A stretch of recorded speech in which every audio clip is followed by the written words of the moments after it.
एक बहुत बड़ी कंपनी के सीईओ अनामिका कई महीनों से बिना रुके काम कर रहे थे। दिन रात मीटिंग, प्रोजेक्ट और दुनिया भर के सफ़र। उसकी ज़िंदगी पूरी तरह काम में उलझी हुई थी।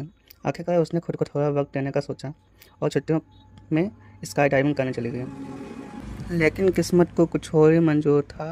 हवा का रुख बदला और उसका पैराशूट उसे समुद्र के बीचों बीच एक छोटे अनजान आइलैंड पर उतार लाया। चारों तरफ सिर्फ समुद्र और किनारे पर टपी हुई रेत। शुरुआत में उसे लगा कि शायद कोई हेलीकॉप्टर या बोट उसे लेने आ जाएगी। उसने अपने फ़ोन से कॉल करने की कोशिश की, लेकिन सिग्नल नहीं था और बैटरी भी तेज़ी से ख़त्म हो रही थी। धीरे धीरे उसे एहसास हुआ कि वह पूरी तरह अकेली है। गर्मी और थकान से बचने के लिए उसने पेड़ों की छांव ढूंढी। भूख लगी तो समुद्र किनारे बैठकर फिशिंग शुरू की।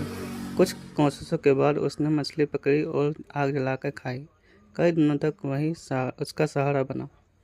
बीतता गया। दिन तपती धूप में और रातें डरावनी खामोशी में कटने लगी। लेकिन अनामिका हार मानने वालों में से नहीं थी।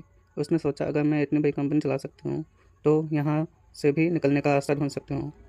उसने पेड़ों की लकड़ियाँ, पत्ते और रस्सीनुमा बेलों को इकट्ठा किया। धीरे धीरे उसने एक बांस और लकड़ी का बोट तैयार किया जो एक छोटी सी नाव जैसा था। कई बार वो टूट जाता, लेकिन उसने हार नहीं मानी। आखिरकार एक मजबूत तैरने लायक बोट तैयार हो गई।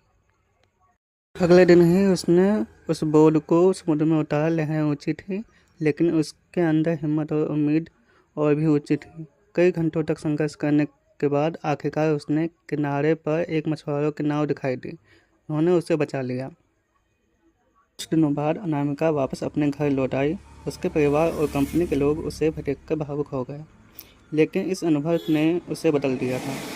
अब वह सिर्फ एक सीईओ नहीं रही, बल्कि एक ऐसी औरत बन गई जिससे ज़िंदगी की असली कीमत और खुद की ताकत समझ आ गई थी।